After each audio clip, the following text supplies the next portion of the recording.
This is the eufy X10 Pro Omni robot vacuum. The robot looks practical more than flashy, and that matches how it behaves. I went in skeptical about hands-free promises because most robots still need a lot of babysitting. After living with this one, I can say it nails some parts of autonomy and stumbles on others in very specific ways. Key features that stood out to me are the dual spinning mop pads, the 12mm auto lift for carpets, the AI obstacle avoidance that uses a camera and an LED light to spot stuff on the floor, and the all-in-one base that washes and dries the mops, refills the tank, and empties the dustbin. In my opinion, those are the pillars of the experience here, and they shape how this machine fits into everyday life. The robot's D-shape helps it hug edges better than a perfect circle, and the build feels solid. Underneath, the two pentagon-shaped mop pads take up a lot of real estate. That's a subtle hint at the design priorities. This thing is clearly optimized for mopping. The main brush and intake looks small by comparison.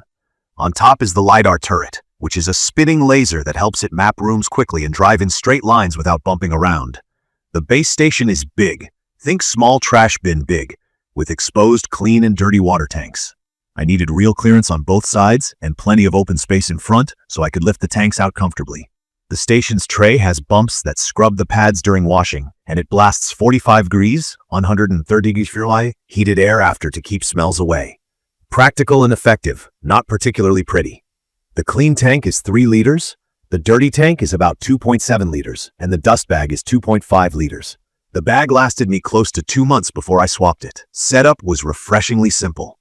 I snapped on the little ramp, plugged in the base, and connected to the eufy Clean app. The first map took about 10 minutes for a decent chunk of my floor. It auto-labeled rooms well enough that I only had to tidy up a couple of boundaries. From my experience, the mapping is fast, and the LiDAR helps it drive in efficient lines. Obstacle avoidance is where it surprised me in the best way. The AI-to-C camera consistently spotted phone chargers, socks, toys, and even wires under a desk. It sends little snapshots in the app of what it avoided, which is comforting when you don't want a robot chomping on cables. The catch is that it's tuned to be cautious.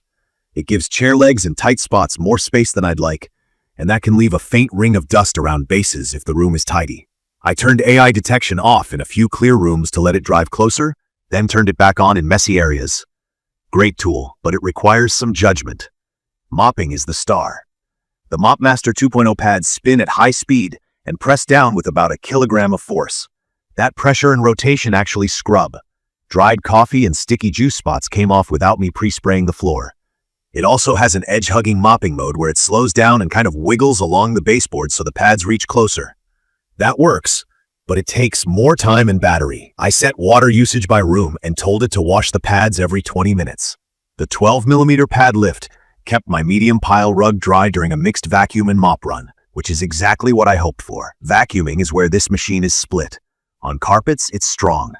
The 8,000 pH rating sounds like marketing, but I felt the difference. My rugs came up fluffy, and it pulled pet hair I didn't see. On hard floors, I ran into a pattern I couldn't ignore. Small, heavy bits like cat litter and rice. It often failed to grab them cleanly. The side brush would flick pieces out, and some would skate ahead of the mop. You'll still get a decent daily pickup for dust and hair on hard floors, but this is not the one I'd choose if hard floor vacuuming dense particles is your top need. In my opinion, the airflow and brush chamber just aren't tuned for that type of debris. Hair management is better than many robots, but not magic. The auto-detangle system that reverses the roller and flips a comb down helps, and I saw less hair wrapping than usual, especially from long hair. But I still had to cut hair off the brush during busy shedding weeks. Also, because the brush sits close to the mop area, it can pick up some moisture if you run a heavy mop cycle first, which means more frequent cleaning of the brush. The base station makes life easy most days. It empties the dustbin, washes pads with clean water, dries them with hot air, and refills the tank so it's ready to go again. That's real convenience you can feel. The trade-off is noise. The 30-second self-empty sounds like a full-size vacuum. I scheduled cleans when I knew I'd be out for a bit, because that blast is jarring if you're on a call or the dog is napping. The app gives good control, room-level settings, no-go lines, multi-pass options, but it needs polish. I noticed lag between the real robot position and the map. Editing room splits can be finicky, and I had one map go weird enough that I remapped. The biggest limitation for me is scheduling. I can set a whole home clean, but I can't apply different per-room recipes within a single scheduled run.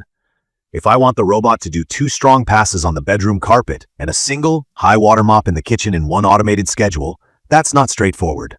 I ended up creating separate tasks or running a custom job manually. From my experience, the mopping is outstanding.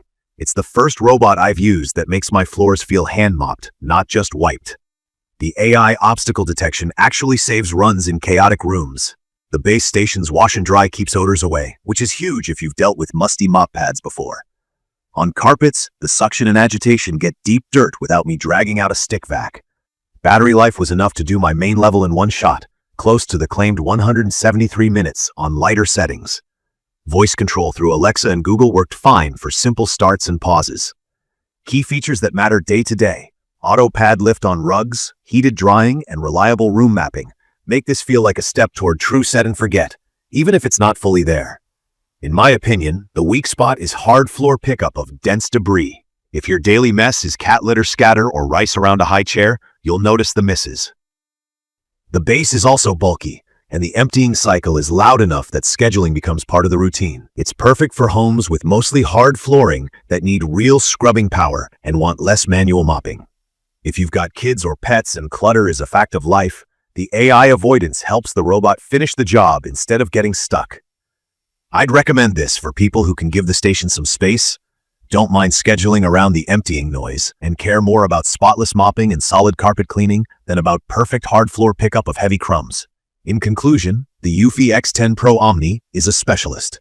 It delivers excellent mopping, strong carpet performance, and a base station that genuinely reduces chores. It also has very specific compromises: inconsistent hard floor pickup with small, heavy debris, a bulky and loud dock, and app quirks that need refinement. If your priorities match its strengths, it's a satisfying upgrade. If your number one goal is flawless hard floor vacuuming of gritty bits, look elsewhere, or plan to supplement with a quick handheld sweep in those zones. If you found this helpful, subscribe to the channel and drop your questions or your own experience in the comments. Thank you for watching.